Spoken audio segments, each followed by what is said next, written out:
సంచలనంగా మారుతున్న రాష్ట్ర రాజకీయాలను ఒకసారి మనం పూర్తి స్థాయిలో పర్యవేక్షిద్దాం. ఈరోజు ప్రధానంగా కూడా మనం చర్చించే అంశం ఒకటే.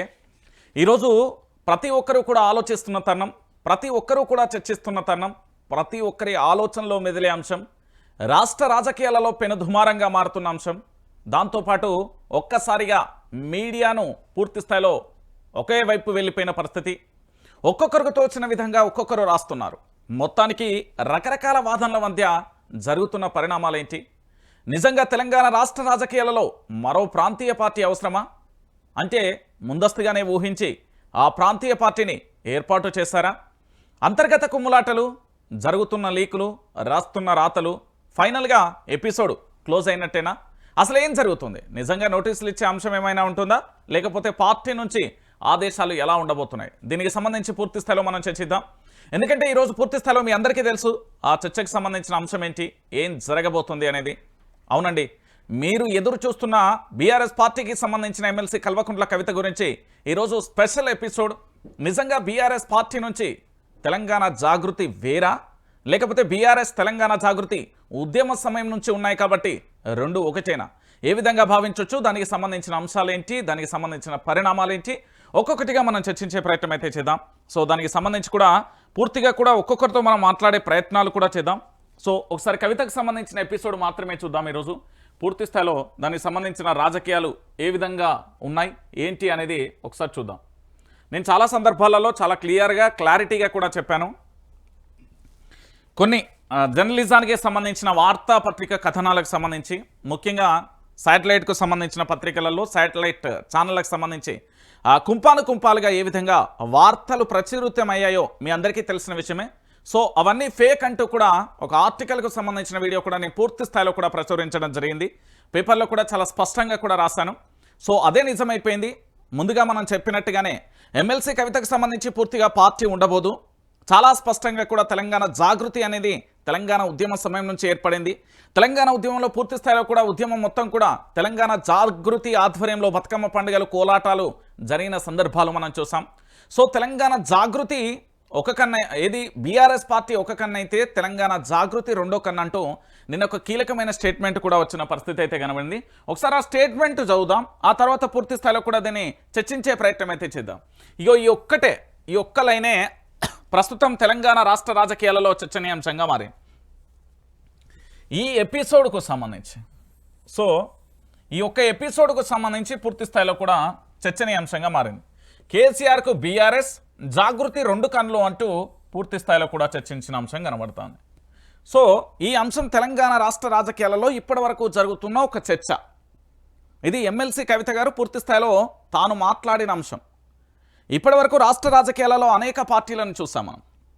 కొన్ని పార్టీలకు సంబంధించి ఏ విధంగా ఉన్నాయి, మరికొన్ని పార్టీలకు సంబంధించి ఏ విధంగా ఉన్నాయి, ఎలా ఉండబోయింది, తన యొక్క భవిష్యత్తు ఎలా ఉండబోతుంది, నిజంగా బీఆర్ఎస్ పార్టీకి సంబంధించి తెలంగాణ జాగృతి విషయంలో జరుగుతున్న కొన్ని పరిణామాలను మనం చాలా లోతుగా చాలా స్పష్టంగా కూడా ఈరోజు చూసే ప్రయత్నం అయితే చేద్దాం.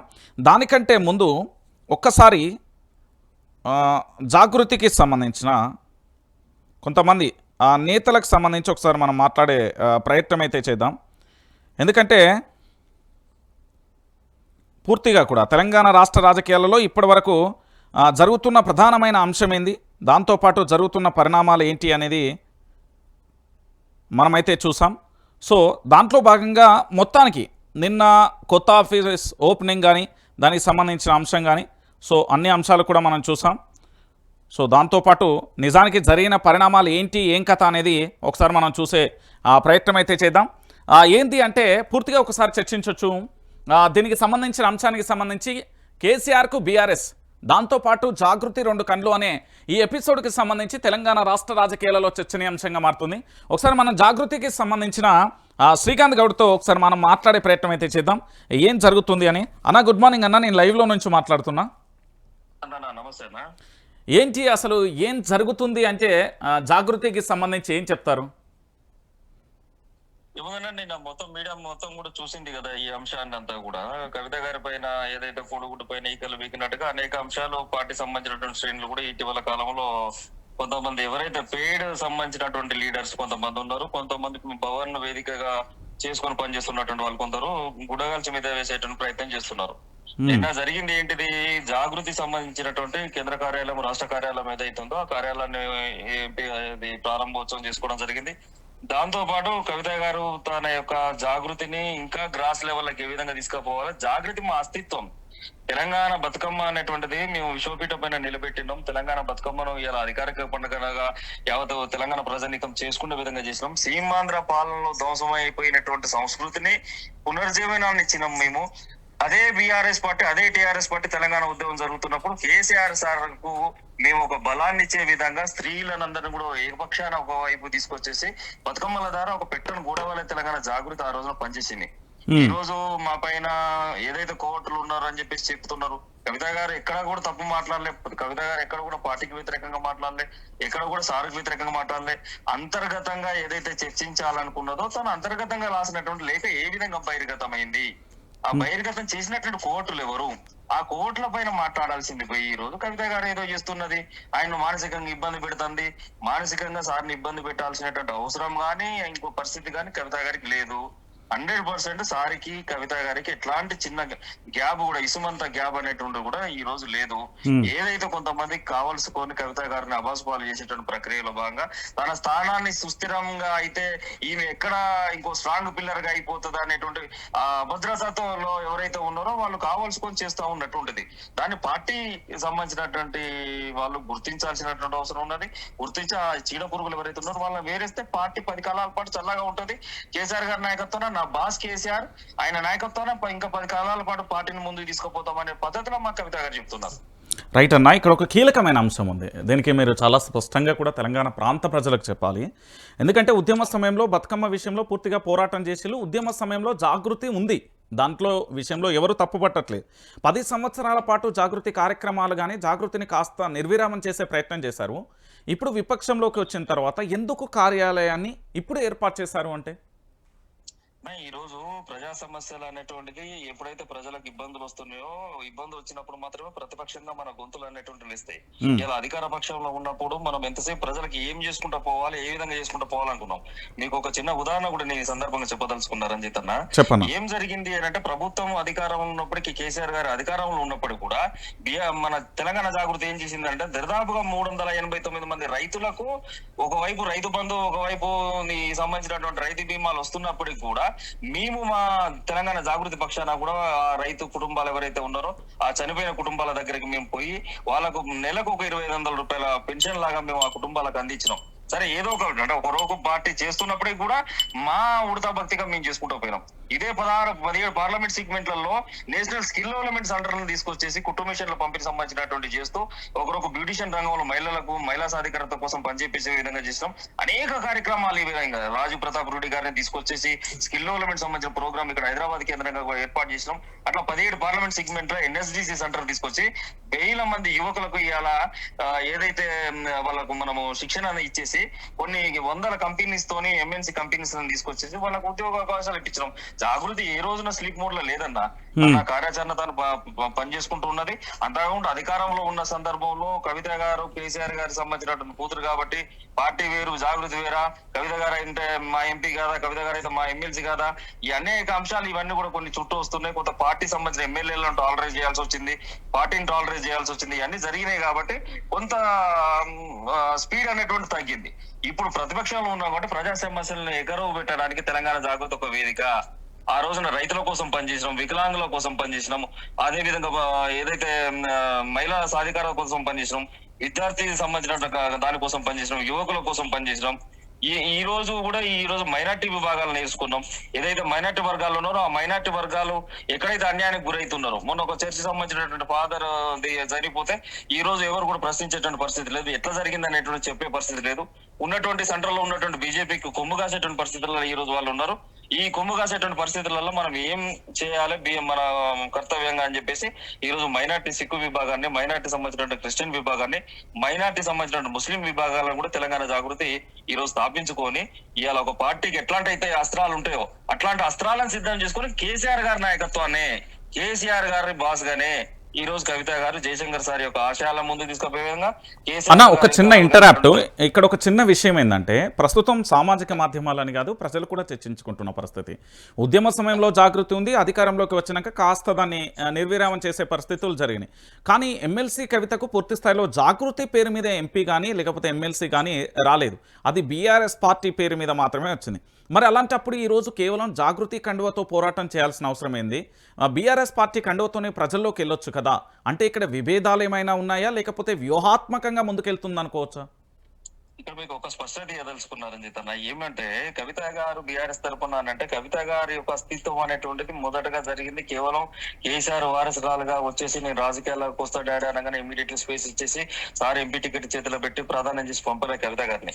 కవిత గారు ఇక్కడ ఉండబడేటువంటి సంబంధించినటువంటి ఏదైతే అన్యాయానికి గురవుతున్నటువంటి తెలంగాణ మన అస్తిత్వాన్ని కాపాడుకోవడంలో భాగంగా సంస్కృతి అనేటువంటిది ఒక పునర్జీవనాన్ని పోషిస్తుంది అని చెప్పేసి నాడు జయశంకర్ సార్ గారు ఏదైతే చెప్పిందో అట్లా జయశంకర్ సార్ గారు చెప్పినటువంటి ఒక వాదాన్ని తీసుకొని బతుకమ్మను ఎత్తుకున్నాం, బోనాలను ఎత్తుకున్నాం, విధ్వంసమైనటువంటి సంస్కృతిని ఎత్తుకున్నాం, నవలాకారులను చరిత్రకారులను మిగతా ధ్వంసమైపోయినటువంటి లిటరేచర్ ను గ్రంథస్థం చేసుకున్నాం, దాశరథి పోతన లాంటి వాళ్ళను అదేవిధంగా కొమరం భీం లాంటి వాళ్ళను అంబేద్కర్ లాంటి ఏదైతే చిన్న రాష్ట్రాల అభివృద్ధితోనే దేశాభివృద్ధి ఉంటుందని చెప్పేసినటువంటి అంబేద్కర్ లాంటి వ్యక్తిని కూడా అసెంబ్లీలో నిలుపుకునే విధంగా అనేక కార్యక్రమాలు చేసిన తర్వాత ఈ అమ్మాయి దగ్గర స్టఫ్ ఉన్నది, క్యాలిబర్ ఉన్నది, ఈమె నిలబడుతుంది తెలంగాణ రాజకీయాల్లో అని చెప్పేసి సార్ ఎప్పుడైతే అనుకున్నాడు అప్పుడు 2014లో మొదటిసారి మనకు అరగ్రేటం చేసేటువంటి అవకాశం వచ్చింది కవిత గారికి. కవిత గారి ప్రస్థానం డైరెక్ట్ బీఆర్ఎస్ లకు మనకేదో బంగారు పల్లెంలో పెట్టి ఎప్పుడు కూడా మనకి ఏది ఇయ్యలే. కవిత గారు గ్రౌండ్ లో పనిచేసిన తర్వాత కవిత గారు నిరూపించుకున్న తర్వాత మనకు అవకాశం వచ్చింది. ఆ అవకాశం సద్వినియోగం చేసుకున్నారు.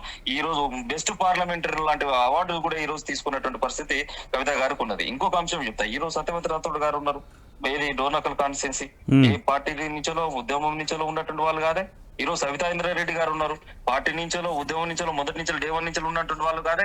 మరి వాళ్ళకి ఈ రోజు మంత్రి పదవులు ఎట్లా వచ్చినాయండి? మంత్రి పదవులు ఏ విధంగా వచ్చినాయి? నేను ప్రశ్నిస్తున్నా. ఈ రోజు కవిత గారు తెలంగాణ ఉద్యమంలో సబ్బండ జాతులు ఏకం చేసేసి భారత స్వతంత్ర సంగ్రామంలో వినాయక చవితి గనక గణపతి నవరాత్రులు గనక పెట్టి స్వతంత్ర ఉద్యమానికి ఎట్లయితే ఏకీకరణ చేస్తారో ఆ విధంగా తెలంగాణ ఉద్యమానికి ఈ రోజు మహిళా శక్తిని క్రోడీకరించేసి బీఆర్ఎస్ కు పెట్టని గొడవలా పనిచేసినటువంటి కవిత గారికి రావడంలో తప్పే ఉన్నది. బిడ్డగా రాలే, ఎక్కడ కూడా ఎక్కడ వారసురాలుగా రాలే. తను కేవలం తన నిజాయితీని, తన గ్రౌండ్ లెవెల్లో తనకున్నటువంటి బలాన్ని, తను తెలంగాణ సమాజానికి చేసిన సేవల ద్వారా పెద్దసారి గుర్తించి అమ్మ నువ్వు ఉండాల్సిందని ఉండు, ఇక్కడ కాయలబారు ఉంది, ఇక్కడ స్టాఫ్ ఉంది, సుదీర్ఘ కాలం తెలంగాణ రాజకీయాల్లో ఉండాలని చెప్పేసి సార్ ఇచ్చినటువంటి అవకాశం అది. మనం సార్ దగ్గర నుంచి గుంజుకోలే, సార్ని పోయి అడగలే. అది కవిత గారి ప్రస్థానం. అయితే ఇంకొక మాట, ఇక్కడ పూర్తి స్థాయిలో గతంలో బీఆర్ఎస్ పార్టీకి సంబంధించిన ఓనర్ల మేమే, లీడర్ల మీదే, కారు స్టీరింగ్ మాదే అన్న ఈటల రాజేంద్ర కానీ, విజయశాంతి కానీ, ఆల నరేంద్ర కానీ, లేకపోతే చాలామంది నేతలను కూడా చూసాం. ఒక్క మాట అన్నందుకే పూర్తి స్థాయిలో కూడా వాళ్ళందరినీ సస్పెండ్ చేసిన పరిస్థితి. ఇక్కడ పూర్తి స్థాయిలో పేపర్ లీక్ జరిగింది, నేను ఏదైతే విషయాలను పంపించానో ఆ విషయాలకు సంబంధించి ఏ విధంగా బయటకు వచ్చాయి అంటూ పూర్తి స్థాయిలో కూడా చర్చ కొనసాగింది. దాంతోపాటు బీజేపీతో ప్రతిపాదన కూడా వచ్చిందనే ఇన్ని అంశాలు బయట పెట్టినప్పుడు ఇటు బీఆర్ఎస్ పార్టీ పూర్తి స్థాయిలో ఇప్పుడు పుంజుకుంటున్న తరుణంలో ఇది ఇబ్బందికరమైన పరిస్థితులు కాదా? ఇప్పుడు ఒక మాట, ఒక కుటుంబంలో ఏదైతే జరుగుతుంటుందో జరిగినటువంటి దాన్ని ఒకరోజు తండ్రిగా నేను లేకపోతే భార్యగానో లేకుంటే చెల్లెగానో అక్కగానో ఏదో ఒక సందర్భంలో మాట్లాడుకోవాల్సిన పరిస్థితి ఉంటది. ఈ రోజు అది మనసులో పెట్టుకొని కొన్ని కుటుంబాలు కుమిలిపోతా ఉంటాయి. అయితే నేనేమంటున్నా, ఈ రోజు కవిత గారు ఏదైతే అంశాన్ని ప్రస్తావించిందో, కేటీఆర్ గారు మొన్న ప్రెస్ మీట్ పెట్టిన తర్వాత కూడా ఆ రోజు ప్రెస్ మీట్ లో తను ఏం చెప్పారు, అంతర్గతంగా చర్చించుకోవాలి, పార్టీల కార్యకర్తకి ఒక స్వతంత్రం ఉన్నది, సార్ని కలవచ్చు, ఆఫీస్ బేరాలను కలవచ్చు, ఎంత చేయాలి, బట్ అంతర్గతంగా చర్చించుకోవాలి. ఒకవేళ రేవంత్ రెడ్డికి సంబంధించిన పోవట్లేమో మా దాంట్లో ఉండొచ్చునేమో, ఉంటే అట్లాంటి వాళ్ళు ఎవరైనా ఉండొచ్చునేమో అనేటువంటి వాదాన్ని కూడా ఆ రోజు కేటీఆర్ గారు చెప్పడం జరిగింది. నేనేమంటున్నా, కవిత గారు రాసినటువంటి ఉత్తరం ఏదైతే ఉందో అది ఎక్కడ కూడా పార్టీ వ్యతిరేకమైనటువంటి చర్య కాదు. ఆ ఉత్తరంలో మీరు తను ప్రశ్నించినటువంటి అంశాలు ఏవైతే ఉన్నాయో అవన్నీ పార్టీ బాగు కోసం మళ్ళీ మనం సమీక్షించుకొని ఏ విధంగా ముందుకు పోతే మనం నిలబడతాం. ఈ రోజు దరిదాపుగా అక్కడ ఉండబడేటువంటి ఒక 20-25 నియోజకవర్గాల పైచలకు సగం తెలంగాణ అంతా కూడా ఒక 40-48 నియోజకవర్గాలు ఇటీవల కాలంలో కవిత గారు పర్యటన చేసి వచ్చారు. ఈ పర్యటనలో తనకు వచ్చినటువంటి వినతులు కావచ్చు, ఏకతృ సభ పైన జరిగిన ఫీడ్బ్యాక్లు కావచ్చు, వీటిని అంతర్గతంగా తను రాసినటువంటి లెటరు. అలా అనేక సందర్భాల్లో డిఎస్ సంబంధించినటువంటి వ్యక్తి నిజామాబాద్ సంబంధించిన పార్లమెంట్ సంబంధించిన దాంట్లో కూడా పార్టీలో ఉంటూ, పార్టీలో ముఖ్య సలహాదారుగా ఏదైతే ప్రభుత్వ సలహాదారుగా ఉంటూ ప్రభుత్వ పదవులు అనుభవించుకుంటూ కూడా పార్టీ వ్యతిరేకమైనటువంటి విధానాలు ఆ రోజు శ్రీకారం చుడితే బహిరంగంగానే ఆ రోజు ఉత్తరం రాసిల్లు. సింగరేణి సమస్యల పైన కేసీఆర్ గారికి ఉత్తరం రాసిల్లు. ఈ రోజు ఒక సమస్య మీద కాదు, పార్టీ సంబంధించిన సమస్యలు, ప్రజా సమస్యలు అన్నిటి మీద అనేక మార్లు లేఖలు రాసింది కవిత గారు. కవిత గారు లేఖలు రాయడం అనేటువంటి కొత్త విషయం కాదు. కానీ అంతర్గతంగా చర్చించి అంతర్గతంగా పోవాల్సినటువంటి లేఖ, ఆ లేఖని బహిర్గతం చేసినటువంటి కోవట్లు ఎవరు అని చెప్పేసి కవిత గారు అడుగుతున్నారు. ఆ కోవట్లను బయట పెట్టడానికి కవిత గారు అడుగుతున్నారు. ఆ కోవట్లను బయటికి పంపండి అని చెప్పేసి కవిత గారు అడుగుతున్నారు. ఒకరోజు కాళేశ్వరం సంబంధించినటువంటి నోటీసులు, కాళేశ్వరం కమిషన్ పేరు మీద కాంగ్రెస్ బ్యాక్ ఎండ్ ఉండేసి ఈ తెలంగాణ రాష్ట్రాన్ని చావు నోట్లో తలబెట్టి తెచ్చుకొచ్చినటువంటి కేసీఆర్ గారికి ఈ రోజు నోటీస్ ఇస్తే బీఆర్ఎస్ పార్టీ ఏం చేస్తాంది, బీఆర్ఎస్ నాయకత్వం ఎవరైతే పార్టీని నడిపిస్తున్నారో ఈ నాయకత్వం ఏం చేస్తాంది, ఎందుకు ఆ పెద్ద మనిషిని కాపాడుకుంటలేరు? ఈ రోజు తెలంగాణ తెచ్చినటువంటి తెలంగాణ గాంధీ, తెలంగాణ జాతిపిత అని చెప్పేసి పిలుచుకునేటువంటి బాబు కేసీఆర్ గారి పైన ఈ తప్పు చేసిండా మరి? ఈ రోజున కేసీఆర్ గారు కమిషన్ నోటీసులు ఇచ్చినప్పుడు ఈ రోజు ఎవరెందుకు స్పందించట్లేరు? ఒకరు యుఎస్ సంబంధించిన పర్యటనలో రజతోత్సవాల్లో ఉంటున్నారు, ఒకరేమో యూరోప్ లో ఉంటున్నారు, ఒకరేమో ఏదైతే పేపర్ మన ఏది ప్రజెంటేషన్స్ చేస్తూ ఉన్నారు. ఇది సమస్య పరిష్కారం కాదుగా. బీఆర్ఎస్ పార్టీ తరఫున కేసీఆర్ గారి పైన వచ్చినటువంటి నోటీసులకు ఒక స్టాండ్ తీసుకుని ఒక నిరసన కార్యక్రమం చేసిన దాఖలాలు ఉన్నాయా? ఇలా అగ్గి రాజేయాల్సిన పరిస్థితి ఉంది తెలంగాణలో. ఎందుకంటే ఆ పెద్ద మనిషికి వచ్చినట్టు నోటీసులు అట్లాంటివి ఇది వదిలిపెట్టేసి పార్టీ పక్కదో పట్టుతున్నప్పుడు తను ఒక అధినాయకురాలు బిడ్డగా, తన వారసులారిగా తప్పు ఏమి ఉందండి చెప్పడంలో? సమీక్షించుకుంటాం మనం ప్రతిది కూడా. ఓకే, అంటే ఇప్పుడు మీరు చెప్పిన ప్రతి మాట కూడా డైరెక్ట్గా ఇటు కేటీఆర్ అరెస్ట్ అవును అన్నట్టేగా? మేము ఎవరండి నేను అనడం కాదు, పార్టీ సంబంధించినటువంటి అధ్యక్షులు కేసీఆర్ గారు, పార్టీని నడిపిస్తున్నటువంటి వాళ్ళు ఎవరైతే ఉన్నారో వీటన్నిటిని చర్చించుకోవాలని అంతర్గతంగా తను రాసిన లెటరు బయటకు వచ్చింది. అంటే పేపర్ లీక్ చేసింది ఎవరంటారు? మీ అంచనా తప్పుడు కథనాలు ఎవరు చేశారు? ఇప్పుడు ఆ విషయం తెలియాల్సింది పార్టీకి అండి. ఆ విషయం తెలియాల్సింది పార్టీకి తెలిసి వాళ్ళు ఎవరైతే ఉన్నారో వాళ్ళని గుర్తించేసి బయటికి పంపిస్తే ఈ రోజున పార్టీ బ్రహ్మాండంగా 10 కాలాల పాటు ముందుకు పోద్దని చెప్పేసి కవిత గారు కోరుకుంటున్నారు. ఈ అంతర్గతంగా ఉండబడేటువంటి అన్ని కూడా బయటకు వస్తుంటే ఈ రోజు కేసీఆర్ సంబంధించినటువంటి కూతురు అయినటువంటి కవిత గారికే తను రాసినటువంటి విషయాలు, తనకు సంబంధించినటువంటి విషయాలు బహిర్గతం అవుతుంటే ఇంకా మిగతా నాయకులకు, మిగతా వాళ్ళకి ఏ విధంగా రక్షణ అన్నట్టు ఉంటది?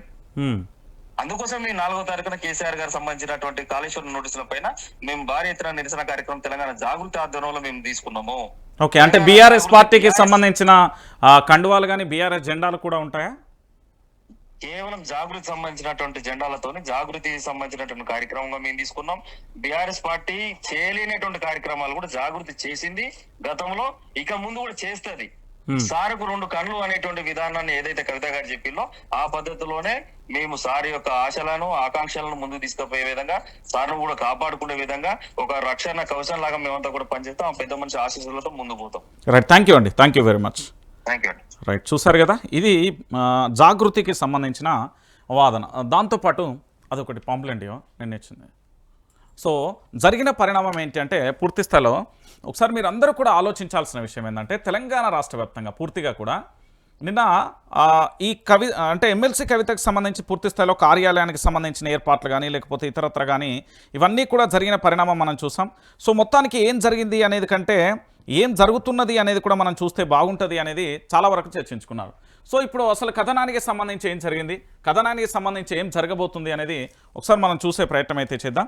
సో వాళ్ళు స్పష్టంగా కూడా పూర్తి స్థాయిలో కూడా ఇగో నా దగ్గరున్న ఈ కాళేశ్వరానికి సంబంధించి పూర్తి స్థాయిలో ఈ కాళేశ్వరానికి సంబంధించి జాగృతి ఆధ్వర్యంలో దీక్ష అంటూ కూడా చెప్పిన పరిస్థితి అయితే కనబడుతుంది. ఒకసారి మీకు ఇది చూపించే ప్రయత్నం అయితే చేస్తా. కాళేశ్వరం కమిషన్ పేరుతో కేసీఆర్ గారిపై కాంగ్రెస్ ప్రభుత్వ కుట్రలకు వ్యతిరేకంగా నిరసన దీక్ష. June 4, 2025 Indira park Hyderabad. ఉదయం 10 గంటల నుంచి మధ్యాహ్నం 1 గంట వరకు తెలంగాణ జాగృతి అంటూ కూడా ఇగో ఈ పోస్టర్కి సంబంధించి పూర్తి స్థాయిలో నిన్న జాగృతి ఆధ్వర్యంలో ఏంటి అంటే ఇది రిలీజ్ చేసిన పరిస్థితి కనబడుతుంది. ఇక్కడ పూర్తిగా చాలా స్పష్టంగా చూడండి, జాగృతి ఆధ్వర్యంలో పోరాటం చేయడానికి సిద్ధపడ్డారు. జాగృతి ఆధ్వర్యంలోనే అన్ని రకాలుగా కూడా నిరసనలు ఉండబోతాయనే ఒక సంకేతం. ఇక్కడ ఎక్కడ కూడా ఓన్లీ కేసీఆర్ గారికి సంబంధించి కాళేశ్వరం విషయంలో కాళేశ్వరం కమిషన్ పేరుతో కేసీఆర్ గారిపై కాంగ్రెస్ ప్రభుత్వం కుట్రలకు వ్యతిరేకంగా నిరసన దీక్ష అంటూ తెలంగాణ జాగృతి ఆధ్వర్యంలో అంటూ ఇక్కడ పూర్తిగా కూడా చాలా స్పష్టంగా కూడా నిన్న ఇది రిలీజ్ చేశారు. సో దీనికి సంబంధించిన ఈ పోస్టర్కు సంబంధించి మీకు ఒకసారి చూపించే ప్రయత్నం చేస్తున్నాను. ఎందుకంటే నిన్న ఎమ్మెల్సీ కవితకు సంబంధించిన ఆధ్వర్యంలో జాగృతి ఆధ్వర్యంలో రిలీజ్ చేసిన పోస్టర్కు సంబంధించి ఇది ఎందుకు అంటే కేసీఆర్ గారికి సంబంధించి పూర్తి స్థాయిలో కూడా కాళేశ్వరం కమిషన్ పేరుతోని ఆ కేసీఆర్ గారి మీద కాంగ్రెస్ ప్రభుత్వం చేస్తున్న కుట్రలకు నిరసనగా ఇది చేయబోతున్నారనే కార్యక్రమానికి సంబంధించి పూర్తి స్థాయిలో కూడా మీరు చూడొచ్చు. సో ఇక్కడ దీన్ని ఇంకాస్త మనం లోతుగా వెళ్దాం. ఎందుకంటే ఇందులో పూర్తి స్థాయిలో కూడా చాలా వరకు కూడా కొన్ని వార్తాపత్రికలు అయితే ఏకంగా జూన్ 2వ తారీఖున పార్టీ వచ్చేస్తుంది, దాంతోపాటు జెండా కూడా ఫిక్స్ అయిపోయింది, జెండా కలర్ కూడా చెప్పేసిళ్ళు, పార్టీ పేరు కూడా ఈ జర్నలిజానికి సంబంధించిన సాడిజమైన జర్నలిజం ఏదైతుందో వాళ్ళు చెప్పేసిళ్ళు. కానీ ఆ పార్టీకి సంబంధించిన ఎమ్మెల్సీ కానీ జాగృతికి సంబంధించిన వ్యవస్థాపక అధ్యక్షురాలు కానీ కవిత ఎక్కడ కూడా అలాంటి ప్రకటనలు చేయలేదు. సో ఒకసారి పూర్తిగా కూడా ఇవన్నీ కూడా మనం చూసే ప్రయత్నం అయితే చేద్దాం. సో ఏం జరుగుతుంది ఏంటి అనేది ఒకసారి ఇక్కడ చూద్దాం. సో కొత్త పార్టీ లేనట్టేనా? ఎమ్మెల్సీ కవిత కార్యకలాపాలన్నీ కూడా తెలంగాణ జాగృతి ద్వారానే. బీఆర్ఎస్కు సమాంతరంగా జాగృతి ప్రోగ్రామ్స్, ఇక చురుగ్గా కార్యక్రమాలు, నిరసనలు, జిల్లాల పర్యటనలు, 30 వరకు అనుబంధ విభాగాల ఏర్పాటు, జాగృతి బలోపేతం దిశగా కూడా కవిత రాజకీయ వ్యూహం. ఇక పూర్తిగా చూడొచ్చు కేసీఆర్కు బీఆర్ఎస్ జాగృతి 2 కళ్ళు. ఆయనపై ఈగ వాలినా కూడా ఊరుకోబోం. కేసీఆర్కు నోటీసులు అంటే యావత్తు తెలంగాణకి ఇచ్చినట్టే. ఎమ్మెల్సీ కల్వకుంట్ల కవిత తెలంగాణ జాగృతి నూతన ఆఫీస్ ప్రారంభం. ఇక పూర్తి స్థాయిలో కూడా అసలు ఏం జరుగుతున్నది, ఏం కథ అనేది చాలా స్పష్టంగా కూడా మనం దీన్ని ఒకసారి చర్చిద్దాం. ఎమ్మెల్సీ కవిత కొత్త పార్టీ పెట్టబోతున్నారని జూన్ 2వ తేదీన ప్రకటన చేస్తారని సోషల్ మీడియాలో ప్రచారం జరుగుతున్నది. కానీ కొత్త పార్టీ ఏర్పాటు లేనట్టేనని, ఇక పై తన కార్యకలాపాలని తెలంగాణ జాగృతి ద్వారానే చేయనున్నట్లుగా ఆమె పరోక్షంగా ప్రకటించారు. రాబోయే రోజులలో బీఆర్ఎస్కు సమాంతరంగా ఆమె తన కార్యకలాపాలని జాగృతి ద్వారా కొనసాగించబోతున్నారని స్పష్టమవుతుంది. శనివారం తెలంగాణ జాగృతి నూతన కార్యాలయాన్ని ప్రారంభించడం ద్వారా కొత్త పార్టీ లేదని ఆమె పరోక్షంగా సంకేతాలు ఇచ్చారని రాజకీయ వర్గాల అభిప్రాయం. ఆమెకు కొత్త పార్టీ పెట్టే ఉద్దేశం అంటే తెలంగాణ జాగృతికి కార్యాలయం, కమిటీలను ఎందుకు ఏర్పాటు చేస్తారంటూ కూడా ప్రశ్నలు ఉత్పన్నమయ్యాయి. అంతా తెలంగాణ జాగృతి ఆధ్వర్యంలోనే. ఇక ఒక రాజకీయ పార్టీగా ఎన్ని కార్యకలాపాలు చేపట్టవచ్చో వాటన్నింటినీ తెలంగాణ జాగృతి ద్వారా చేసి చూపించాలని కవిత నిర్ణయించుకున్నట్లుగా తెలుస్తుంది. జాగృతికి అనుబంధంగా దాదాపుగా 30 సంఘాలను ఏర్పాటు చేయాలని నిర్ణయించారు. వీటిలో కొన్నింటిని ఇప్పటికే ప్రకటించారు. త్వరలో మిగిలిన వాటిని కూడా ఏర్పాటు చేయనున్నారు. ప్రతి విభాగానికి సంబంధించి అనుబంధ సంఘాన్ని కూడా ఏర్పాటు చేయాలని నిర్ణయించారు. దీనికోసం ఇప్పటికే జిల్లాల నుంచి ఉత్సాహవంతులైన వారి పేర్లను కూడా సేకరించారని, వారితో సంప్రదింపులు జరుపుతున్నట్లుగా తెలిసింది. ప్రతి వ్యవస్థలో జాగృతి సంస్థ ఉండాలనే ఆలోచనలో ఆమె ఉన్నట్లుగా తెలుస్తుంది. దీంట్లో భాగంగా ఇప్పటికే కీలకమైన బొగ్గుగని సంఘాన్ని ఆమె ఏర్పాటు చేశారు. త్వరలో టీచర్లు, ఆర్టీసీ, ఆటో తదితర సంఘాలను కూడా ఏర్పాటు చేయబోతున్నట్టుగా తెలుస్తున్న పరిస్థితి అయితే కనబడుతుంది. ఇక కార్యక్రమాలు వేగవంతం. ఈ నెల 2వ తేదీన కవి సమ్మేళనం తరహాలో ఒక కార్యక్రమం నిర్వహించనున్నారు. దాంతోపాటు కేసీఆర్కు కాళేశ్వరం కమిషన్ ఇచ్చిన నోటీసులకు నిరసనగా కూడా ఇందిరా పార్క్ వద్ద పూర్తి స్థాయిలో నిరసన కార్యక్రమాన్ని ఏర్పాటు చేయబోతున్నారు. ఇది ఒక అంశానికి సంబంధించి. ఇక దాంతోపాటుగా మరో పత్రికకు సంబంధించి ఎలా రాసుకొచ్చింది అనేది కూడా ఒకసారి చూద్దాం. ఎందుకంటే ప్రతి పత్రికలో రాసే ప్రతి వ్యాఖ్య కూడా చాలా ఇంపార్టెంట్ అయిన విషయం. ఇది తెలంగాణ ప్రాంత ప్రజలందరికీ కూడా తెలవాల్సిన విషయం. ఇప్పటి వరకు పూర్తిగా కూడా జాగృతికి సంబంధించి జరగబోతున్న కార్యక్రమాలేంటి, జాగృతి ఎలాంటి నిర్వహణ చేయబోతుంది, దానికి సంబంధించి కూడా శ్రీకాంత్ గౌడ్ చాలా స్పష్టంగా చెప్పారు. ఇప్పుడు దీనికి సంబంధించి పత్రికలో ఎలా రాస్తారో కూడా చూద్దాం. జాగృతి తెలంగాణ జాగృతి కేసీఆర్ 2వ కన్ను. ఆయన మీద ఈగ వాలినా కూడా ఊరుకోబోం. జాగృతి ఏమడిగినా కూడా కేసీఆర్ చేసిండు. ఇక మేము పని చేస్తుంటే ఓర్వలేని వాళ్ళు చాలా మాటలు మాట్లాడుతున్నారు. కాళేశ్వరం నోటీసులకు వ్యతిరేకంగా జూన్ 4న ధర్నా. రేవంత్ ఒక్కసారి కూడా జై తెలంగాణ అనలే. జూన్ 2న అనాలే, అమరులకు నివాళులు అర్పించాలే. రాజీవ్ యువ వికాసం పేరును మార్చాలి. రాజీవ్ యువ వికాసం ఏదైతే ఉందో దాని పేరును మార్చాలి. BRS MLC Kalvakuntla Kavitha.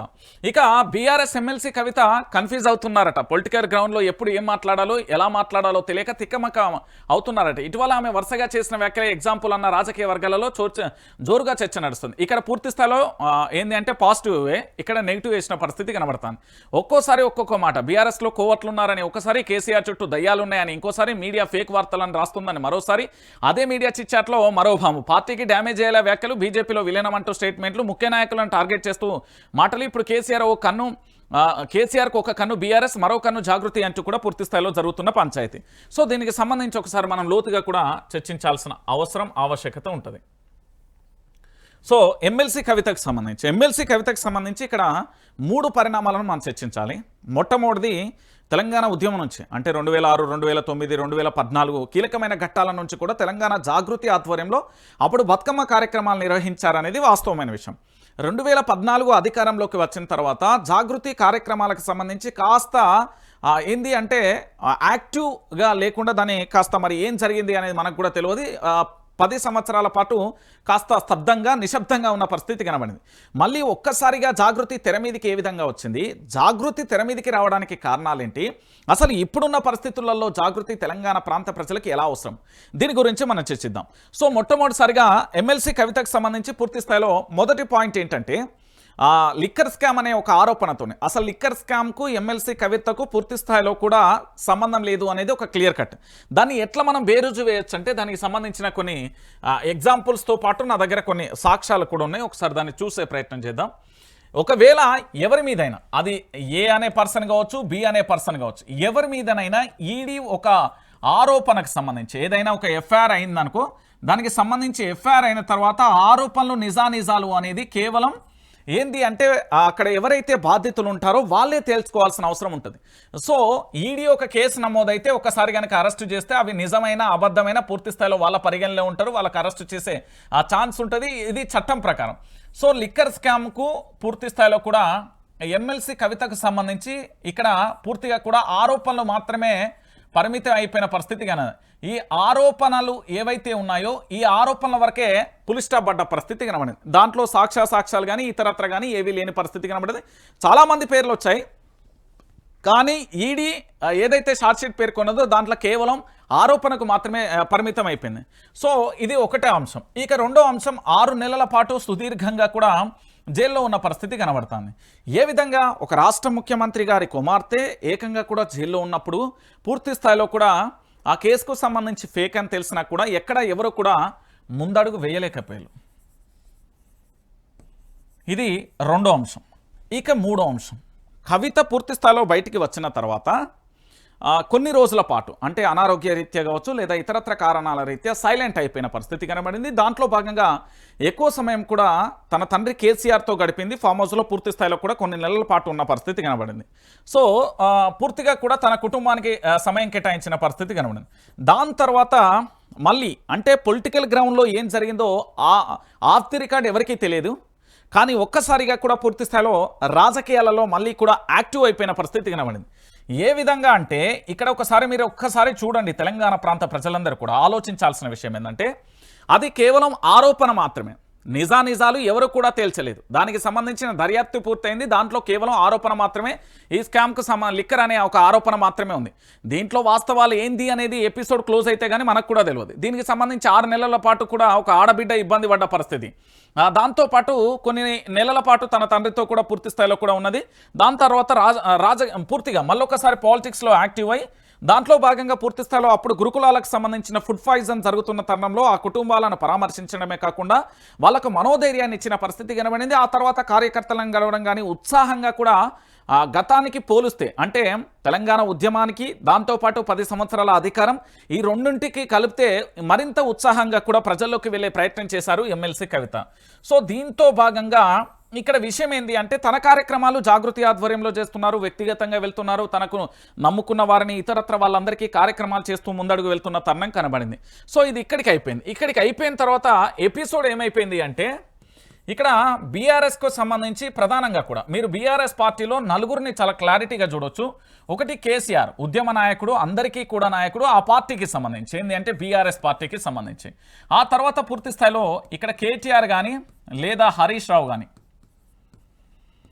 దాంతోపాటు ఇక్కడ కవిత కానీ, వీళ్ళు పూర్తి స్థాయిలో కూడా పార్టీకి 4 దిక్కులు 4 స్తంభాలు అనుకోవచ్చు.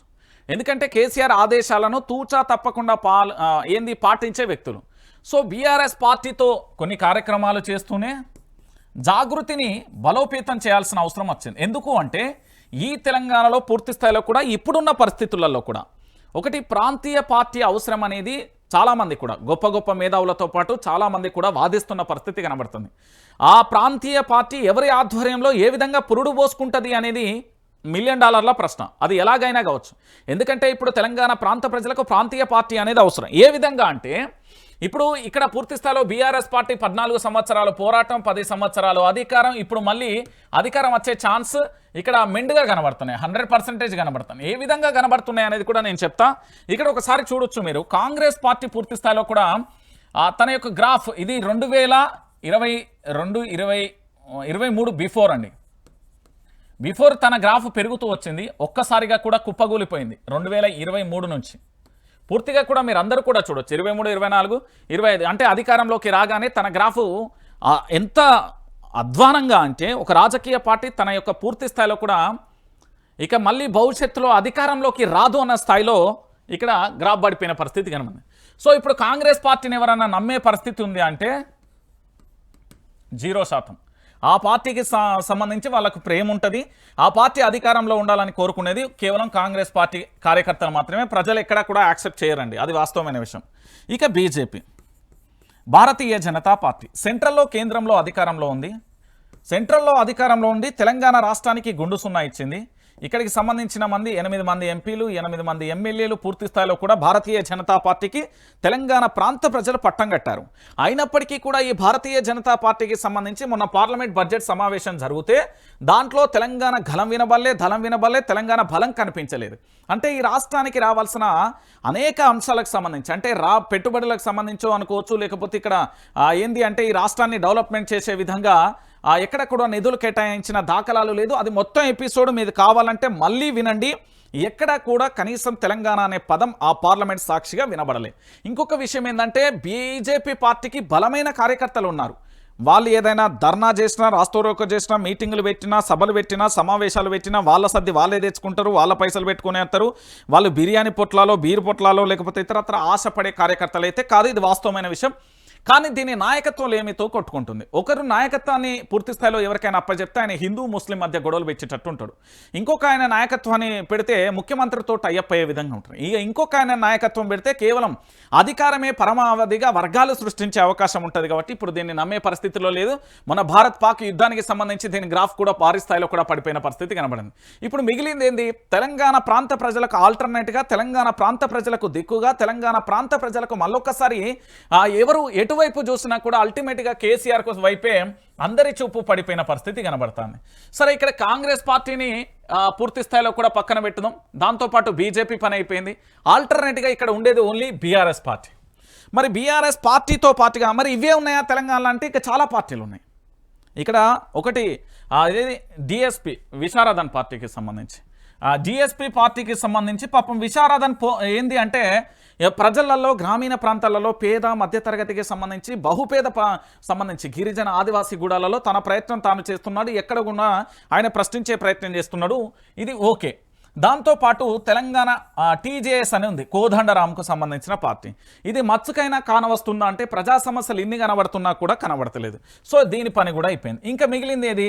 సిపిఐ. అంటే సిపిఐ కానీ సిపిఐ ఎంఎల్ కానీ అంటే కమ్యూనిస్టు పార్టీలకు సంబంధించి పూర్తి స్థాయిలో కూడా ఏమైపోయిందంటే కొన్ని కమ్యూనిస్టు పూర్తి స్థాయిలో కూడా మీరు కూన సంబంధించి పూర్తి స్థాయిలో ఆయనకు ఎమ్మెల్యే టికెట్ ఇవ్వడంతో అది కూడా రేవంత్ రెడ్డికి వత్తాస పలికే ప్రయత్నం చూడింది. సో కొంతవరకు కమ్యూనిస్టులలో 2 వర్గాలు, సిపిఐ కానీ సిపిఐ ఎంఎల్కి సంబంధించి ఒకరు క్వశ్చన్ మార్క్గా ఉంటే ఇంకొకరు కాంగ్రెస్ సపోర్ట్గా వెళ్ళిపోయిన పరిస్థితి. కానీ సో ఇప్పుడు ఇక్కడ మిగిలింది ఏంది? తెలంగాణ ప్రాంత ప్రజల పక్షాన పోరాటం చేయాల్సింది కేసీఆర్కు సంబంధించి బీఆర్ఎస్ పార్టీ. మరి బీఆర్ఎస్ పార్టీ పోరాటం చేస్తలేదా అంటే చేస్తుంది. ఎట్లా చేసింది? హైడ్రాకు సంబంధించిన బ్రహ్మాండమైన పోరాటం చేసింది, మూసి విషయంలో పోరాటం చేసింది, లగచర్ల బాధితుల విషయంలో చూసింది, నల్గొండ జిల్లాకు సంబంధించి రామన్నపేటకు సంబంధించిన ఆదానికి సంబంధించిన సిమెంట్ ఫ్యాక్టరీ విషయంలో పోరాటం చేసింది.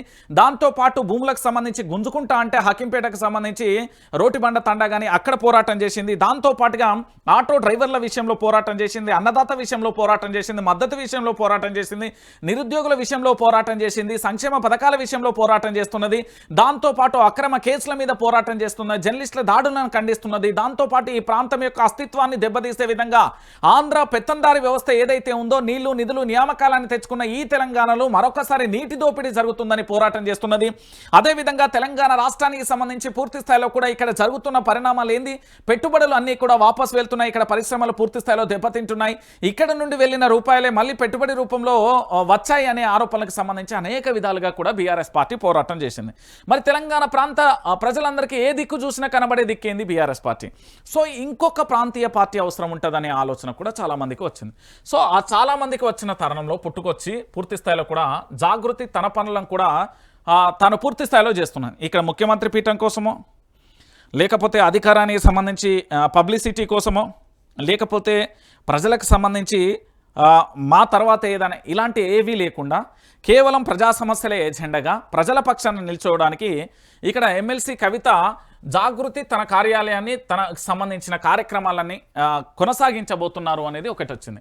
ఇక దాంతో పాటుగా ఇంకొక విషయాన్ని కూడా మీరు చూడాలి. ఇప్పుడు నా దగ్గర ఉన్న ఇది ఏదైతే ఉందో కాళేశ్వరం కమిషన్కు సంబంధించిన ఈ వాల్ పేస్టర్ మామూలు తెచ్చింది నిన్న. కాళేశ్వరం కమిషన్ పేరుతో కేసీఆర్ గారిపై కాంగ్రెస్ ప్రభుత్వం కుట్రలకు వ్యతిరేకంగా నిరసన దీక్షది జూన్ 4, 2025 ఇందిరా పార్క్ దగ్గర హైదరాబాద్ ఉదయం 10 గంటల నుండి మధ్యాహ్నం 1 గంట వరకు జాగృతి. అయితే ఇక్కడ మనం 2 విషయాలు గమనిద్దాం. ఏది కాళేశ్వరం పేరుతోని పూర్తి స్థాయిలో కూడా ఈ కార్యక్రమానికి సంబంధించి ఇక్కడ ఒక మాట కూడా వస్తుంది. ఇగో కేసీఆర్కు నోటీసులు అంటే యావత్తు తెలంగాణకి ఇచ్చినట్టే. ఓకేనా? వీళ్ళు కార్యక్రమానికి సంబంధించి చూస్తున్నారు కదా. ఇక్కడ ఒకసారి ఈ కార్యక్రమానికి సంబంధించిన వివరాలు చెప్తా. ఎందుకు అంటే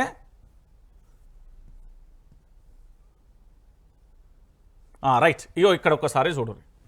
మీరు ఒకసారి తెలంగాణ ప్రాంత ప్రజలందరూ కూడా ఆలోచించండి. నేనేమంటున్నానంటే కేవలం సమాచారాన్ని మాత్రమే మీకు అప్పచెప్తున్నా. దీన్ని ఆలోచనలు పరస్పర ఆలోచనలు మీపైనే వదిలేస్తాం. ఈ నెల 4న ఇందిరా పార్క్ వద్ద మహాధర్ణ. కేసీఆర్కు కాళేశ్వరం కమిషన్కు సంబంధించిన నోటీసులు ఇవ్వడాన్ని నిరసిస్తూ ఈ నెల 4న ఇందిరా పార్క్ వద్ద మహాధర్ణ చేపడుతున్నట్టు కవిత ప్రకటించారు. గోదావరి జలాలలో 200 టీఎంసీల హక్కు తెలంగాణకు ఉండాలని కేసీఆర్ కాళేశ్వరం ప్రాజెక్టును కట్టారని గుర్తు చేశారు. ప్రతి ఏడాది 20 లక్షల ఎకరాలకు కాళేశ్వరం ద్వారా నీళ్లు అందించినందుకు కేసీఆర్కు నోటీసులు ఇచ్చారా? 1 కోటి ఎకరాల మాగాణిగా చేసినందుకు నోటీసులు ఇచ్చారా? రైతు బీమా, రైతు బంధు పథకాలను ప్రవేశపెట్టినందుకు నోటీసులు ఇచ్చారా? ప్రజలకు మేలు చేసినందుకు నోటీసులు ఇచ్చారా అని ప్రశ్నించారు. అది కాళేశ్వరం కమిషనా లేకపోతే కాంగ్రెస్ కమిషనా అనేది నిలదీశారు. తెలంగాణ జాతిపిత కేసీఆర్కు నోటీసులు ఇవ్వడం అంటే యావత్తు తెలంగాణ ప్రాంత ప్రజలందరికీ కూడా తెలంగాణకు నోటీసులు ఇచ్చినట్టుగానంటూ స్పష్టం చేసిళ్ళు కవిత. రైట్, ఇక్కడ మనం మాట్లాడుకోవాలి. ఈ కేసీఆర్కు సంబంధించి నోటీసులు వచ్చినాయని, ఈ నోటీసుల విషయంలో ఇప్పటివరకు స్పందించింది కేవలం అందరూ కూడా ఏది అంటే సోషల్ మాధ్యమాలలో, అంటే ఐదర్ ట్విట్టర్ల ద్వారా, ట్వీట్ ద్వారా, దాంతోపాటు ఇక్కడికే పరిమితం అయిపోయిన పరిస్థితి కనబడింది. రైట్, ఈ అంశాన్ని మనం ఇంకా బలంగా, ఇంకా లోతుగా దీన్ని బయటికి తీసుకొస్తే దీనికి సంబంధించి ఎల్ఎన్టీ సంస్థ మీ అందరికీ తెలుసు కదా. ఎల్ఎన్టీ సంస్థకి సంబంధించి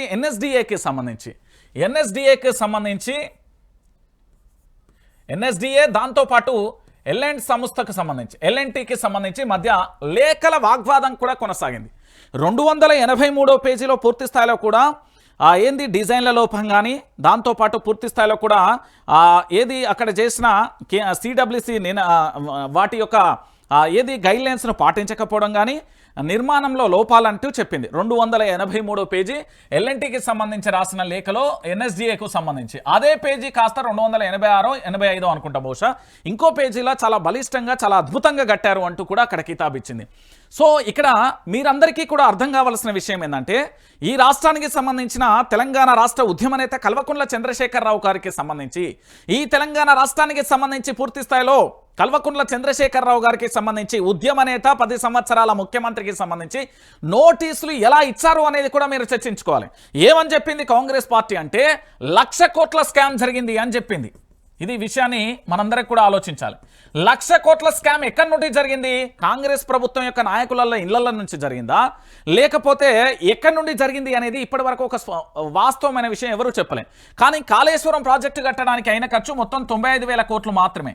ఈ 95,000 కోట్ల రూపాయలు ఖర్చు అయినప్పుడు 1,00,000 కోట్ల స్కామ్ ఎట్లా జరిగింది అనే చిన్న లాజిక్ను ఏ విధంగా మర్చిపోయారు మన తెలంగాణ ప్రాంత ప్రజలు. అంటే ఇక్కడ 95,000 కోట్ల రూపాయలకు సంబంధించి కాళేశ్వరం ప్రాజెక్టు కడితే దాంట్లో భాగంగా 1,00,000 కోట్ల రూపాయల స్కామ్ జరిగిందని కాంగ్రెస్ ఆరోపిస్తే గుడ్డిగా గొర్రెల లెక్క మేమందరం నమ్మినమని మనం ఒప్పుకుందామా? దాంతోపాటు ఒక ఉద్యమ నేతకు సంబంధించిన నోటీసులు అందించినప్పుడు ఇప్పటి వరకు తెలంగాణలో అగ్గిరాజేయాల్సింది పోయి, తెలంగాణ రాష్ట్ర వ్యాప్తంగా నిరసనలు వ్యక్తం చేయాల్సింది పోయి సైలెంట్గా ఉన్నామంటే కేసీఆర్ని ఇక్కడ పూర్తి స్థాయిలో కూడా ఒక రకంగా చిత్రీకరించే ప్రయత్నం చేస్తున్నారు. కేసీఆర్ విషయంలో ఎందుకు మౌనంగా ఉంటున్నారు? కేసీఆర్ విషయంలో మౌనంగా ఉండాల్సిన అవసరం ఏమున్నది? కాళేశ్వరం విషయంలో అవినీతి జరగలేదనేది స్పష్టం కదా.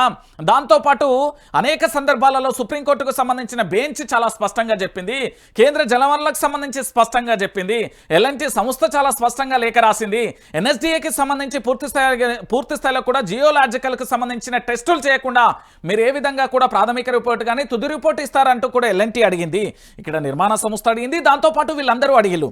మరి అడిగినప్పుడు కేసీఆర్కు సంబంధించి సంబంధించి పూర్తి స్థాయిలో 1,00,000 కోట్లతోనే స్కామ్ జరగలేదురా నాయన, అరే దద్దమ్మలారా గొర్రెలారా మాట్లాడే వాళ్ళందరికీ కూడా చెప్తున్నా వినండి. మొత్తం కాళేశ్వరం ప్రాజెక్టుకి అయిన ఖర్చు మొత్తం 95,000 కోట్లు అయితే 1,00,000 కోట్ల స్కామ్ జరిగింది అని చెప్పగానే చెప్పినోడిని ఎట్లా గొర్రె లెక్క నమ్మినోడు ఎట్లా గొర్రె లెక్క ఇంటాడు అనేది ఇక్కడ రెండు వాదనలు చాలా స్పష్టంగా బలంగా వినబడాలి. కేసీఆర్ అనే వ్యక్తికి నోటీసులు వస్తే తెలంగాణలో ఇప్పటి వరకు మౌనం అంగీకార సూచికగా మారిపోయింది. మేము కళ్ళుండి చూడలేకపోతున్నాం, చెవులుండి వినలేకపోతున్నాం, నోరుండి మాట్లాడలేకపోతున్నాం, కేవలం మేము ఉత్సవ విగ్రహాల లెక్క మాత్రమే ఉంటున్నాం అనే విషయాన్ని తెలంగాణ రాష్ట్ర వ్యాప్తంగా స్పష్టం చేయదలుచుకున్నారా? ఒకటి. రెండో విషయం ఏంటంటే ఇక్కడ కాళేశ్వరం ప్రాజెక్టుకు సంబంధించి 1,00,000 కోట్లు అనేది కాంగ్రెస్ పార్టీకి సంబంధించి ఆరోపణ చేసినప్పుడు ఆ కాళేశ్వరం ప్రాజెక్ట్ ఏదైతే ఉందో అది కేవలం 95,000 కోట్లతోనే ముగిసింది కదా. మరి అలాంటప్పుడు 1,00,000 కోట్ల స్కామ్ ఎట్లా జరిగింది? ఎల్ఎన్టీకి సంబంధించి ఎన్ఎస్డిఏకి సంబంధించిన లేఖలకు సంబంధించిన వాగ్వాదం కొనసాగుతుంది. దాంతోపాటు పూర్తి స్థాయిలో సుప్రీంకోర్టుకు సంబంధించిన బెంచెస్ చాలా స్పష్టంగా చెప్పింది. దాంతోపాటు కాగ్ నివేదిక స్పష్టం చేసింది. మరి ఇవన్నీ చెప్పిన తర్వాత పూర్తి స్థాయిలో ఈ రోజు కోర్టు ఏది కేసీఆర్ కు సంబంధించి ఇక్కడ కాళేశ్వరం కమిషన్ నోటీసులు ఇచ్చినప్పుడు తెలంగాణ స్తబ్దంగా ఎట్లున్నది? దీనికి సమాధానం ఎక్కడా? ఎస్, బీఆర్ఎస్ పార్టీకి సంబంధించిన మాజీ మంత్రులు ఉన్నారు, బీఆర్ఎస్ పార్టీకి సంబంధించిన ఎమ్మెల్యేలు ఉన్నారు, బీఆర్ఎస్ పార్టీకి సంబంధించిన ఎంపీలు ఉన్నారు, బీఆర్ఎస్ పార్టీకి సంబంధించిన కార్పొరేషన్ చైర్మన్లు ఉన్నారు. జెండాలు పట్టుకొని రోడ్లు ఎక్కాల్సిన వాళ్ళు, నిరసనలు వ్యక్తం చేయాల్సిన వాళ్ళు, వాస్తవాలను తెలంగాణ ప్రాంత ప్రజలకు వివరించాల్సిన వాళ్ళు మౌనంగా ఎందుకున్నారు? ఈ ప్రశ్న వాస్తవమైన విషయం. సో ఇక్కడ కవిత చెప్పిన దాంట్లో ఇది వాస్తవమైన విషయం. దీనికి నేను 100% ఏకీభవిస్తున్నాను. ఎందుకంటే కేసీఆర్కు సంబంధించి నోటీసులు ఇస్తే తెలంగాణ రాష్ట్రం అగ్నిగుండంగా ఎందుకు వాళ్ళు సైలెంట్గా ఎందుకు ఉండిపోయింది? రైట్, ఇది అవాస్తవం అని బీఆర్ఎస్ పార్టీ ఎందుకు చెప్పలేకపోతుంది? మౌనంగా ఎందుకుంటున్నది? అంటే నీళ్ళ మీద పూర్తి స్థాయిలో సరి అయిన అవగాహన లేకపోవడం వల్ల ఎవరు మాట్లాడలేకపోతున్నారా? లేదు మేము 10 సంవత్సరాల పదవులు అనుభవించాం, ఇప్పుడు ఏదైతే ఏమి అనుకుంటున్నారా? లేకపోతే రేవంత్ రెడ్డికి కోవట్లుగా మారిపోయారా? ఇది రాష్ట్ర వ్యాప్తంగా జరుగుతున్న చర్చ. ఇప్పుడు చెప్పండి, ఇక్కడ నిర్ణయాలలో భాగంగా పూర్తి స్థాయిలో కూడా ఈ అంశం మంచిదే కదా, దీంట్లో తప్పేముంది? సో ఇకనైనా ఆలోచించాల్సిన విషయం ఏంటంటే తెలంగాణ రాష్ట్రానికి సంబంధించిన ఉద్యమ నేత కల్వకుంట్ల చంద్రశేఖరరావు గారికి సంబంధించి పూర్తి స్థాయిలో ఈ జరిగిన ఎపిసోడ్లలో మీరు వాస్తవాన్ని గ్రహించాల్సిందిగా నేను తెలంగాణ ప్రాంత ప్రజలకు చెప్తున్న పరిస్థితి కనబడతాను. సో ఇది కవిత గారికి సంబంధించిన ఎపిసోడ్ అండి. ఇక ఇంకొక విషయం ఏంటంటే నిన్న నేను ఒక చిన్న వీడియో తీసుకొచ్చిన, ఒకసారి ఆ వీడియోకు సంబంధించి మీ అందరికీ కూడా నేను చెప్పే ప్రయత్నం అయితే చేస్తా. సో బహుశా మనందరం కూడా చూసే ఉంటాం, ఒకసారి మన ఛానల్లో కూడా ఉంటుంది, ఒకసారి మీకు చూపించే ప్రయత్నం చేస్తా. ఎక్కడ అంటే పూర్తి స్థాయిలో కూడా ఒకసారి మీరు అందరూ కూడా చూడుర్రి. ఎందుకంటే వాస్తవమైన విషయం తెలంగాణ ప్రాంత ప్రజలందరికీ కూడా తెలవాల్సిన విషయం కాబట్టి నేను ఇప్పుడు అందరికీ కూడా చూపెట్టే ప్రయత్నం అయితే చేస్తా.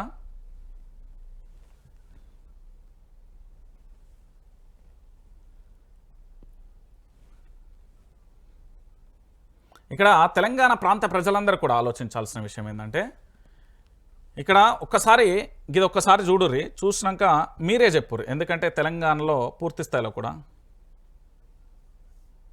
మనందరం కూడా ఆలోచిస్తున్నాం కదా. రైట్, వెళ్ళలేనట్టున్నా. ఒకసారి దాంట్లోకి సంబంధించి నిన్న పూజా కార్యక్రమానికి సంబంధించి చూడు ఏంది అంటే తెలంగాణ రాష్ట్ర వ్యాప్తంగా కూడా నిన్న ఎమ్మెల్సీ కవితకు సంబంధించి అక్కడ ఒక కార్యక్రమాన్ని నిర్వహించింది. ఆ కార్యక్రమానికి సంబంధించి పూర్తిగా కూడా పోనీ ఏదైనా పత్రికలో వచ్చిందో ఒకసారి చూద్దాం. సో దానికి సంబంధించి ఏంది అంటే పూర్తిగా కూడా అక్కడ కార్యక్రమంలో భాగంగా జరిగిన విషయాన్ని మనందరం కూడా చూసాం. రైట్, ఇక్కడ మీరందరూ కూడా చూడుర్రి. ఇక్కడ ఎమ్మెల్సీ కవితకు సంబంధించి పూర్తిగా కూడా అక్కడ ఒక నిర్వహించిన దానికి సంబంధించి ఇది ప్రభుత్వానికి ఎట్లా టార్గెట్ అనేది కూడా మనందరం కూడా ఆలోచించాల్సిన విషయమే. ఏంటి అంటే తెలంగాణ ప్రాంత ప్రజలందరూ కూడా మనందరం కూడా చూడాల్సిన విషయం ఇది. ఈ ఎపిసోడ్లలో భాగంగా ఒక్కసారి ఇక్కడ తెలంగాణ తల్లి విగ్రహం ఉన్నది కదా, ఈ తెలంగాణ తల్లి విగ్రహానికి సంబంధించి ఒక్కసారి మీ అందరికీ నేను చూపించే ప్రయత్నం చేస్తాను. తెలంగాణ తల్లి విగ్రహం ఏదైతే ఉందో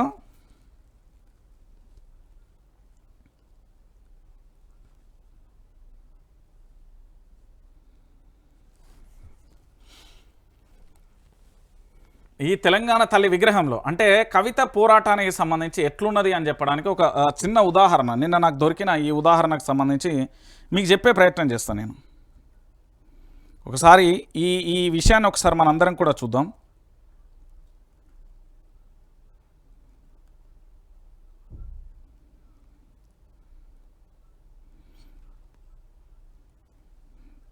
ఈ ఈ యొక్క ఒకసారి ఇది చూడుర్రి. ఇది చూసినాక మీరే చెప్తారు, ఎందుకంటే తెలంగాణ రాష్ట్ర వ్యాప్తంగా పూర్తి స్థాయిలో కూడా జరుగుతున్న ఈ ఎపిసోడ్లలో వాస్తవమైన కథనం ఏంటి, ఏం కథ అనేది ఒకసారి మీ అందరికీ కూడా నేను చూపించే ప్రయత్నం అయితే చేస్తా. సో ఇక్కడ ఒకసారి మనందరం కూడా చూడొచ్చు. సో ఇక్కడ ఒకసారి చూడుర్రి మీరే. ఇదేందండి తెలంగాణ రాష్ట్ర ప్రజలారా, ఒకసారి ఇదేంటి, ఒకసారి ఈ ఫోటోకు ఈ విజువల్ ఒకసారి నేను మళ్ళీ చూపెడతా. ఇది ఒకసారి మీరందరూ కూడా చూడండి. తెలంగాణ రాష్ట్రానికి సంబంధించి, అంటే తెలంగాణ రాష్ట్రానికి సంబంధించిన తెలంగాణ తల్లి విగ్రహానికి సంబంధించి పూర్తి స్థాయిలో ఇది ప్రభుత్వం మీద పూర్తి స్థాయిలో పోరాటం కాదంటారా, ప్రభుత్వానికి సంబంధించి పూర్తి స్థాయిలో ఎదురుదెబ్బ కాదంటారా? ఎందుకు నేను ఈ విషయాన్ని చెప్తున్నానంటే, ఇక్కడ తెలంగాణ తల్లికి సంబంధించి అద్భుతమైన కిరీటాన్ని తెలంగాణ జాగృతి ఆఫీస్లో ఎట్లా ఏర్పాటు చేసిలో చూడండి. దాంతోపాటు తెలంగాణ తల్లి మెడలో నగలు కానీ, తెలంగాణ తల్లికి సంబంధించిన బతుకమ్మకి సంబంధించి, తెలంగాణ తల్లి చేతిలో మొక్కజొన్న కంకికి సంబంధించిన బెరడు కానీ, తెలంగాణ తల్లి ఆభరణాల విషయంలో కానీ, ఆ తెలంగాణ తల్లి విషయంలో పూర్తి స్థాయిలో కూడా ఆ పార్టీకి సంబంధించిన కార్యాలయంలో చాలా స్పష్టంగా ఉన్న పరిస్థితి కనబడుతుంది. ఎక్కడా కూడా తెలంగాణ తల్లి విషయంలో రాజీ పడ్డ పరిస్థితి కనబడతలేదు. ఎందుకంటే దీని మీద మనం అసలు అద్భుతంగా పోరాటం చేయాల్సిన విషయం.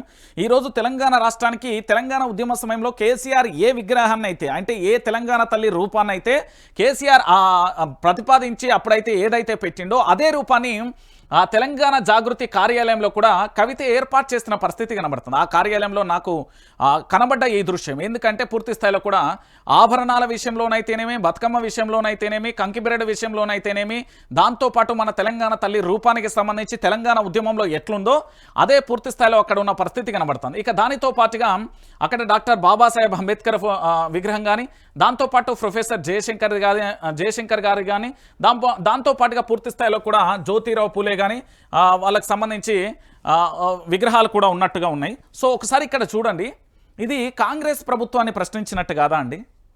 ఒకసారి మీరే ఆలోచించండి. తెలంగాణ ఉద్యమ సమయంలో ఏ తెలంగాణ తల్లి రూపం అయితే ఉందో తెలంగాణ జాగృతి కార్యాలయంలో కూడా అదే తెలంగాణ తల్లి రూపం ఉన్నది.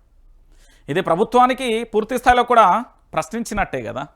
సో ఈ విషయంలో మనోళ్ళు పూర్తి స్థాయిలో పోరాటం చేయలేకపోయారు. ఇది వాస్తవమైన విషయం. దాన్ని ఎవరు అంగీకరించకపోయినా కొన్ని సత్యాలు ప్రజలే గమనిస్తారు కాబట్టి మనందరికీ తెలిసిన విషయమే. సో పూర్తిగా కూడా ఇక్కడ జరిగిన పరిణామాలలో తెలంగాణ జాగృతి విషయంలో 2 పరిణామాలు సక్సెస్ఫుల్గా అవుతాయి అనేది వాస్తవమైన విషయం.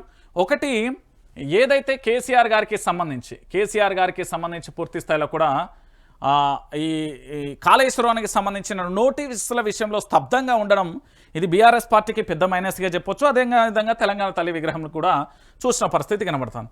సో ఇది ప్రస్తుతానికి సంబంధించి రాష్ట్ర రాజకీయాలకు సంబంధించి జరుగుతున్న చర్చగా మనం చూడొచ్చు. ఇక దీంతో పాటుగా మరొక అంశం కూడా ఉన్నది ఇక్కడ.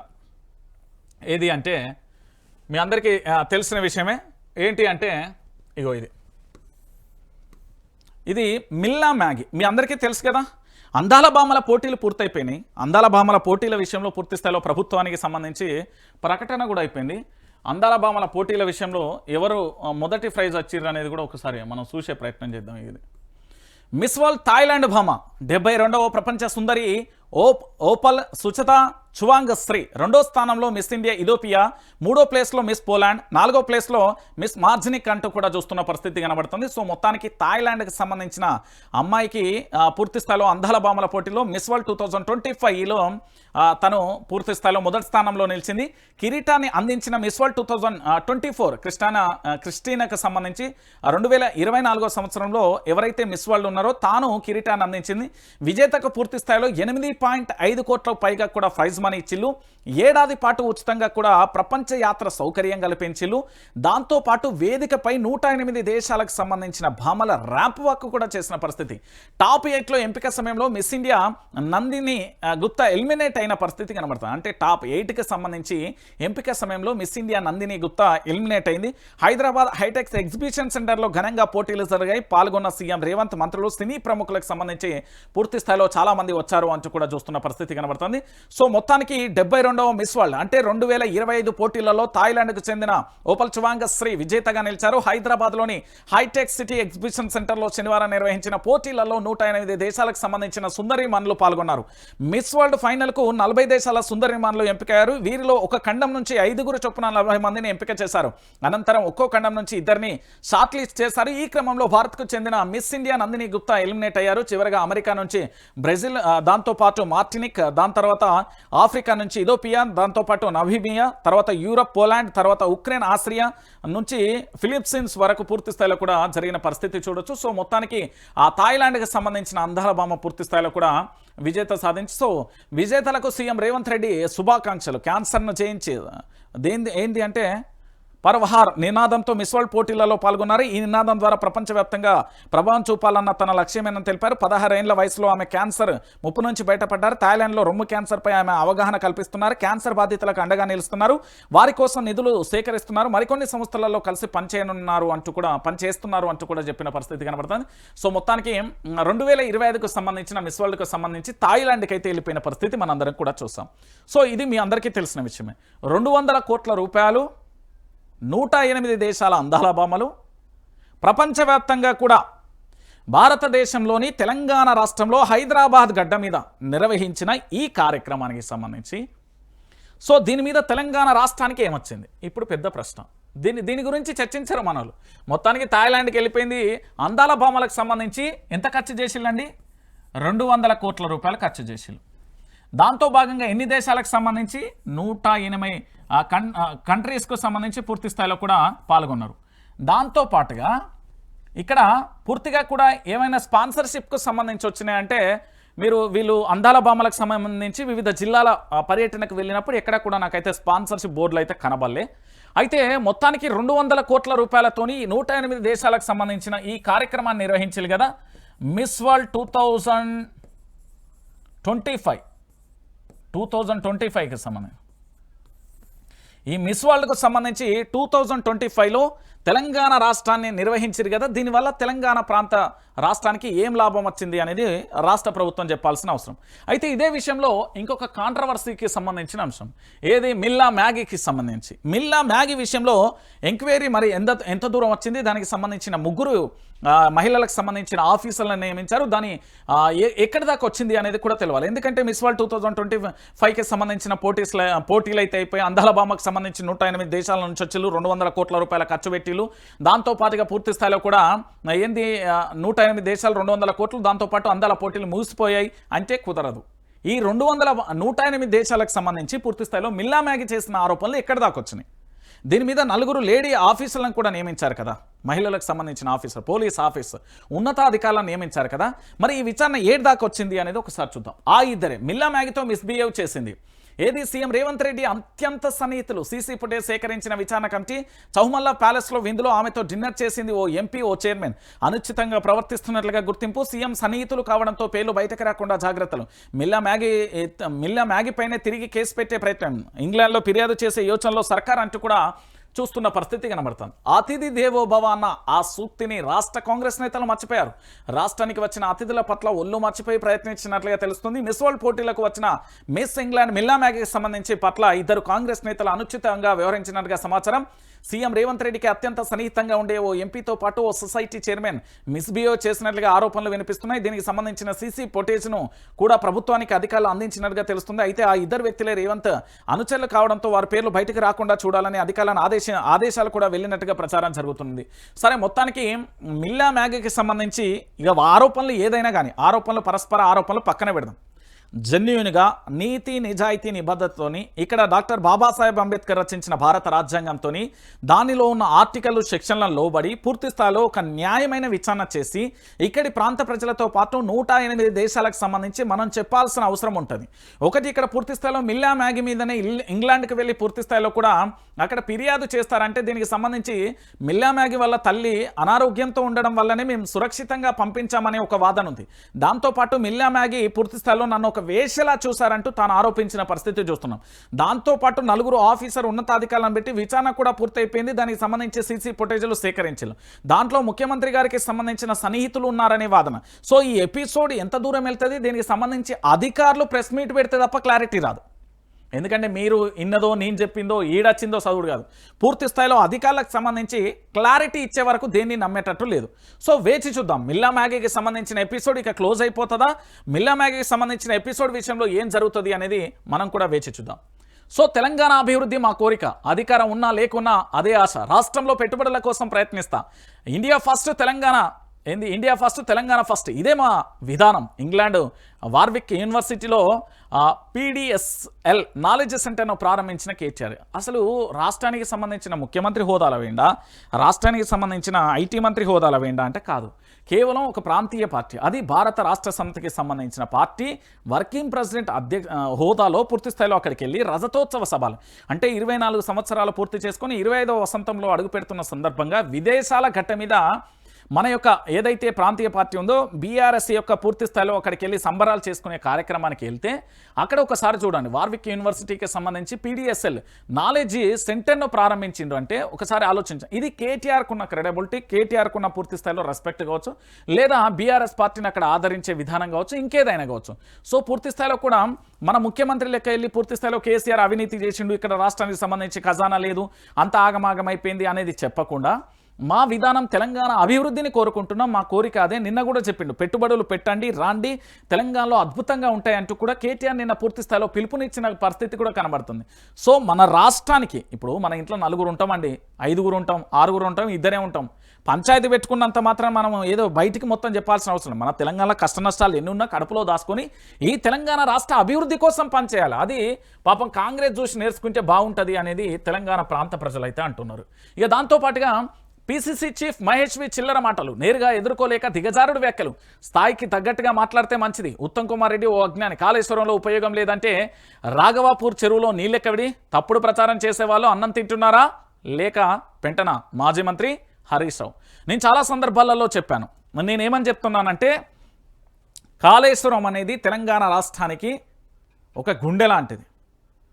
నేను మళ్ళీ చెప్తున్నా, కాళేశ్వరం ఒకటే కాదు, కాళేశ్వరంలో మేడిగడ్డ, అన్నారం, సుందిల్లా, దాంతోపాటు రిజర్వాయర్లు, బొచ్చడు వస్తాయి, కాలువలు, కెనాళ్ళు.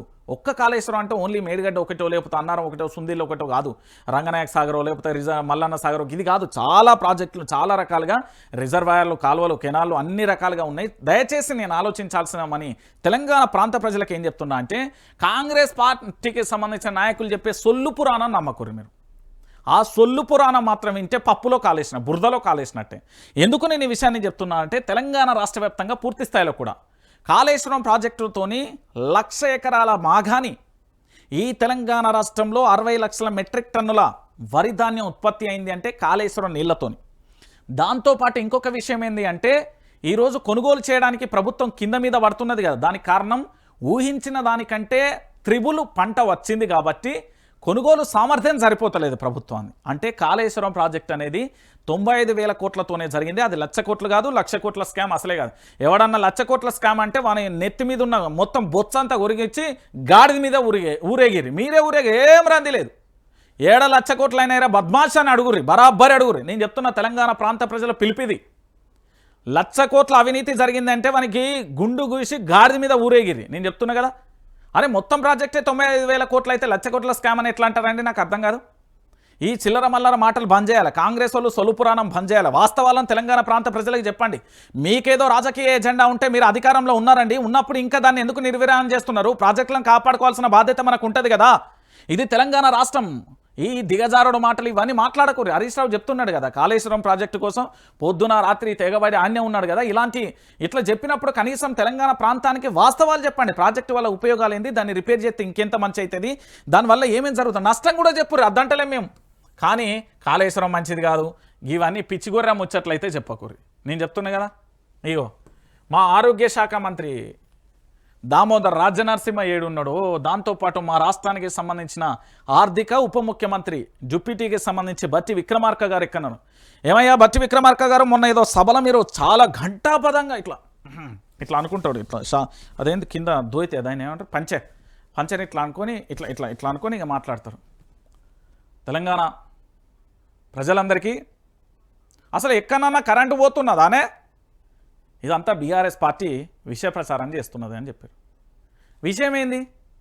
ఇప్పుడు కళ్ళు గిట్లా పెద్దవి చేసి చూడుర్రి మంత్రులు, కనబడుతుందా ఐడా? సెల్ ఫోన్ లైట్లో వైద్య సేవలు, హాస్పిటల్లో పనిచేయని జనరేటర్లు, జహీరాబాద్ ఏరియా ఆసుపత్రిలో నిర్వాహకం, సర్కార్పై హరీష్ రావు ఆగ్రహం, ఏడాదిలోనే పాలన పడకేసిందని ఫైర్. ఇప్పుడు చెప్పుర్రి, ఇప్పుడు వాడాలి అసలు. ఎవడి పాలైంది రో తెలంగాణ, ఎవడేలుతున్నాడు రో తెలంగాణ అంటే ఆంధ్రోళ్ళ పాలయ్యింది, దొంగల పాలైంది, కమిషన్ల పాలైంది. గిట్ల వాడాలి మనం. RR tax, U tax, B tax ఇవేంది. ఏమైపోతుంది నా తెలంగాణ? చీకట్లు అలుముకున్నాయి. చీకట్లలో వైద్యం చేయడం ఏంది? మనం ఆధునిక కాలంలో ఉన్నాం. పూర్తి స్థాయిలో సాంకేతిక పరిజ్ఞానం మన చేతిలో ఉంది. క్షణాలలో అప్డేట్ ఉంటుంది. ఇలాంటి పరిస్థితులలో పూర్తి స్థాయిలో ఇలాంటి ఇంకా కూడా దుర్భరమైన పరిస్థితి లేని నాకు అర్థం కాదు. ఏం చేస్తున్నదా ప్రభుత్వం? గుడ్డి గుర్రానికి ఏమైనా పనులు దొవుతున్నదా? లేకపోతే కొడుగుడ్డు మీద ఈకలు బిక్తున్నదా? ఏడున్నారా అధికారులందరూ? ఏడున్నారా ఆరోగ్య శాఖ మంత్రి? ఏడున్నారు? సమీక్షా సమావేశాలు ఎందుకు చేస్తలేరు? ఓ ఆసుపత్రి పర్యటన ఎందుకు పోడు మంత్రి? ఏం జరుగుతున్నది ఈ తెలంగాణలో? పేదల రోగాల పేదలంటే ఇంత మీకు చిన్న చూపా? మా పేదల జీవితాలంటే మీకు ఇంత చిన్న చూపా అంటున్నా. ప్రభుత్వానికి సంబంధించిన వైద్యం అంటే ఎట్లుండాలి? అరే కష్టకాలం వచ్చినప్పుడు ఆ డాక్టర్ని దైవం లెక్క భావించి ప్రభుత్వ దాకా పోతాను. ఏ మంత్రి పోతాడు? నేను చెప్తున్నా, ఈ తెలంగాణ రాష్ట్రంలో మీ గుండె మీద ప్రమాణం చేసుకోరు, లేకపోతే మీ మీద మీరే ప్రమాణం చేసుకోరు. మీకు కాలుకు నొప్పి అయినా, పంటికి నొప్పి అయినా, ఏలుకు నొప్పి అయినా, కన్నుకు నొప్పి అయినా ఏడి పోతారు? ఏఐజీ హాస్పిటల్ పోతారు, యశోద హాస్పిటల్ పోతారు. మీరు పెద్ద పెద్ద దవాఖానలు పోతారు. మేము పేద మధ్యతరగతి బిడ్డలం. మాకేదైనా కట్టం అయితే గాంధీ దవాఖానో, ఎంజిఎం దవాఖానో, ఉస్మానియా దవాఖాన దిక్కవుతుంది, లేకపోతే కేసీఆర్ పెట్టిన బస్తీ దవాఖాన దిక్కవుతుంది. ఏడబోతున్నారు మీరు అందరూ. ఇంకా కూడా చీకట్లలో అలిమిపోవాల్సిందేనా? ఏంది మా బతుకులు? ఇంకెన్నాళ్ళు ఇది? ఏడు అనాగరికంలా మేము ఏంది చదువుకునేమన్నా దద్దమ్మలా? ఏం జరుగుతున్నది? దీని గురించి ఎవరు మాట్లాడరు. ఎందుకంటే అందరం శుద్ధిని శుద్ధ పూసలం కదా. మనం ఎందుకు మాట్లాడతాంలే, గట్లనే ఉంటారు. మనకు తెలియని విషయం ఏమున్నది? మనకు తెలియని విషయం ఏమున్నది అంటున్నా. రైట్, ఇక ఈ విషయం 10న భారత్ బంద్, మావోయిస్టుల ఎన్కౌంటర్లకు నిరసనగా 11 నుంచి ఆగస్టు 3 వరకు అమరుల స్మారక సభలు, శాంతి చర్చలకు ఒప్పుకున్న ఆపరేషన్ కగార్. నంబల్లా నష్టం భారీదే, కానీ శాశ్వతం కాదు. మావోయిస్టు పార్టీ అధికార ప్రతినిధి అభయ్ పేరిట లేఖ అంటూ కూడా చూస్తున్న పరిస్థితి కనబడుతుంది. ఇక మావోయిస్టుల గురించి మనం ఎట్లా చర్చించుకోవాలి, ఏమని చర్చించుకుందాం, ఎట్లా చర్చించుకుందాం అనేది ఒకసారి తెలంగాణ ప్రాంత ప్రజలందరూ కూడా ఆలోచించాల్సిన విషయం. వరుసగా ఇప్పటి వరకు కేవలం ఈ ఆపరేషన్ కగార్ మొదలుపెట్టినప్పటి నుండి దాదాపుగా నాకు తెలిసినంత వరకు చాలా వరకు కూడా ప్రాణాలు కోల్పోయిన పరిస్థితి కనబడుతుంది. అందరికీ తెలిసిన విషయం. చాలా ఎక్కువ స్థాయిలో మావోయిస్టులు తమ ప్రాబల్యాన్ని కోల్పోయారు. ఇటు పూర్తిగా కూడా ఎవరు మన పోలీసుల డిపార్ట్మెంట్కి సంబంధించి కూడా చాలామంది కూడా కోల్పోయిన పరిస్థితి కనబడుతుంది. సో ఇక్కడ జరిగే విషయం ఏంటంటే, తెలంగాణ ప్రాంత ప్రజలందరికీ కూడా నేను చెప్తున్నా, ఇక్కడ భారతీయ జనతా పార్టీ కేంద్రంలో అధికారంలో ఉండొచ్చు కాక, లేదా ఈ దేశానికి సంబంధించిన ప్రధాని నరేంద్ర మోడీ ఆధ్వర్యంలో భారతీయ జనతా పార్టీ అధికారంలో ఉండొచ్చు కాక, కానీ శాశ్వతమా? కాదు కదా, అశాశ్వతమే కదా. చర్చల పేరుతోని అడవి బాట పట్టిన మావోయిస్టులను ప్రజాక్షేత్రంలోకి తీసుకురావడం ప్రభుత్వం బాధ్యత, అవునా కాదా? అవును. దాంతోపాటుగా మావోయిస్టులు అనేవాళ్ళు పూర్తి స్థాయిలో 1970-80 దశకంలో పూర్తి స్థాయిలో కూడా ఇక్కడ రాజరికపు పోకడలకు, ఇక్కడ ఉండే దుర్మార్గాలకు, అరాచకాలకు బలైపోతున్న ఆడపిడ్డల మాన ప్రాణాలను రక్షించడానికి అడవి బాట పట్టి ఆ రోజు న్యాయం కోసం గొంతెత్తి నినాదించిన గొంతుకలవి. అలాంటి వాళ్ళని ఎన్కౌంటర్లు చేస్తున్నారు. వాళ్ళు ఏమని చెప్తున్నారు? ఆపరేషన్ కగార్ ఆపండి, మేము శాంతి చర్చలకు సిద్ధంగా ఉన్నాం, ఆయుధన విసర్జన చేద్దాం, మనం మాట్లాడుకుందాం, మేము ప్రజాక్షేత్రంలోకి రావడానికి సిద్ధం, కానీ మీరు మా డిమాండ్ నెరవేర్చాలి. ఏమంటారు వాళ్ళతే? అడవుల సంరక్షణ అడుగుతారు, ఆదివాసీ బిడ్డలకు సంబంధించిన ఆర్టికల్స్ అడుగుతారు. అంతే, అంతకుమించి వాళ్ళు ఏం అడుగుతారండి? ఏం జరుగుతుంది? ఇంకా ఇంతకంటే దారుణమైన విషయం ఇంకేం చెప్పాలి? 10న భారత్ బంద్ పిలుపునిచ్చింది కదా. ఇప్పటికైనా ఈ దేశానికి సంబంధించి, రాష్ట్రానికి సంబంధించి అన్ని సంఘాలు కానీ, ఏ సంఘమైనా కానీ, వాళ్ళందరూ కూడా దయచేసి మాట్లాడి వాళ్ళని ప్రజా జీవితంలోకి తీసుకురండి. తీసుకురావాల్సిన అవసరం, ఆవశ్యకత ఇక్కడ పార్టీలకు ఖచ్చితంగా ఉన్నది. సో ఖచ్చితంగా కూడా తీసుకురావాల్సిన పరిస్థితి. ఏమున్నదక్కో, ఇంకొక మంచి అంశం, ఏమున్నదక్కో అని ఒక పాట ఉంటుంది, తెలుసు కదా. ఇప్పుడు ఏం లేదు కాంగ్రెస్లో, ఎంత అయిపోయింది కదా చూడరు, అయిపోయింది. పక్కకు పెట్టారా, మరో పదవి ఇస్తారా? కొత్త కమిటీలలో మంత్రులకు దక్కని చోటు, నలుగురి అభిమానులలో తీవ్ర అసంతృప్తి, తమ నేతకు ప్రయారిటీ ఇవ్వడం లేదని గుస్సా, అయోమయంలో తుమ్మల, కొమటిరెడ్డి, జూపల్లి, కొండ. కాంగ్రెస్ పార్టీలో బిగ్ డిస్కషన్. ఒక్కసారి ఇక్కడ చూడండి. ఏఐసీసీ ప్రకటించిన 5 కమిటీలలో 4 సీనియర్ మంత్రులకు స్థానం లభించలేదు. రాష్ట్రంలో political affairs advisory, delimitation, Samvidhan Bachao programme, disciplinary reaction కమిటీలను ఏర్పాటు చేస్తూ ఏఐసీసీ 2 రోజుల క్రితం ఉత్తర్వులు ఇచ్చిన విషయం తెలిసింది. ఈ క్రమంలో సీనియర్ మంత్రులు తుమ్మల నాగేశ్వరరావు, కోమటిరెడ్డి వెంకటరెడ్డి, జూపల్లి కృష్ణారావు, కొండా సురేఖకు స్థానం లభించలేదు. సీఎం నుంచి కార్పొరేషన్ చైర్మన్లకు కొందరికి ఈ కమిటీలలో అవకాశం కల్పించినా ఈ 4 మంత్రులను ఎందుకు ఏ కమిటీలో నియమించలేదని విశ్వసనీయ వర్గాల సమాచారం. ఇక మీ అందరికీ తెలిసిన విషయమే కదా, ఇక్కడ మనం పెద్దగా మాట్లాడుకోవాల్సిన అవసరం లేదు. మొదటి నుండి కాంట్రవర్సీ ఏది కొండా సురేఖ గారికి సంబంధించి తుమ్మల నాగేశ్వరరావు ఈ పదవి భద్రన ఆయన మీకు దండంరా ఆల్రెడీ చెప్పిండు. ఇక జూపల్లి బీఆర్ఎస్ మీద ఉన్న కోపంతో ఆయన పోయి కాంగ్రెస్లో ఏం చేయలేక ఆయన ఏంటంటే వాళ్ళ నియోజకవర్గంలో ఏం జరుగుతుందో తెలుసు. ఇక కోమటిరెడ్డి నేనే సీఎం, నాకు అన్యార్హతలు ఉన్నాయంటే పూర్తి స్థాయిలో మొదటి నుండి భజన చేయించుకున్నాడు. ఇప్పుడు ఆఖరికి ఆయన పరిస్థితి ఎట్లున్నది అంటే కూట్ల రాయలు తీయడం ఎట్ల రాయి తీయడం అన్నట్టుగా సామెతల మారిగా అయిపోతుంది కదా. అటు పీసీసీ పోయింది, ఇటు సీఎం పదవి పోయింది, మంత్రి పదవి అయితే వచ్చింది అన్నకు. కానీ ఇక పూర్తి స్థాయిలో ఏం జరుగుతున్నదో తెలుసు. ఇక అన్న గురించి పెద్దగా చెప్పాల్సిన అవసరం లేదు. సో ఈ 4 కమిటీలలో ఎందుకు ఇవ్వలేదు? ఈయన కాంగ్రెస్ పార్టీకి సంబంధించిన సీనియర్ లీడర్ కోమటిరెడ్డి వెంకటరెడ్డికి సంబంధించి. ఈయన పార్టీలు మారిన జంపు జలాని ఇక్కడ పూర్తి స్థాయిలో ఉద్యమానికి వ్యతిరేకంగా పనిచేసిన వ్యక్తి అంతే. ఇక వీళ్ళకైతే కాంగ్రెస్ పార్టీ మాత్రం మంచిగానే సినిమా చూపెట్టింది. ఇది మంచి పరిణామమే. ఆ 4 మంత్రులకు కాదు ఇంకా చాలా మందికి ఇవ్వకుండా ఉండాలి. నేను చెప్తున్నా కదా, తెలంగాణ ప్రాంత బిడ్డలందరికీ చెప్తున్నా కదా. సో పూర్తిగా కూడా ఇది మంచి పరిణామమే. ఇలాంటి వాళ్ళందరినీ పక్కన పెట్టుర్రి, మీ పార్టీని మంచిగా గాలిలో పెట్టుకోరు. ఎందుకు నేను ఈ విషయాన్ని చెప్తున్నానంటే తెలంగాణ ప్రాంతంలో ఉన్న ప్రతి బిడ్డ కూడా ఆలోచించాలి. ఇక ఇంకొక విషయం ఏంటంటే తెలంగాణ ప్రాంత ప్రజలారా, ఇక్కడ ఒక ప్రధానమైన ఎపిసోడ్ ఉంటుంది. ఇక్కడ ప్రతి ఒక్కరు కూడా సబ్స్క్రైబ్ చేయాలి. దీన్ని జూమ్ చేసి చూపెట్టి, ఎందుకంటే మన ఛానల్ మీద భయంకరమైన రిపోర్ట్స్ కొడుతున్నారు కాబట్టి ఇక్కడ సబ్స్క్రైబ్ చేయరు. ఓకే, దీంతో పాటు గిడ లైక్ చేయరు. ఇక్కడ లైక్ ఉన్న చూడు,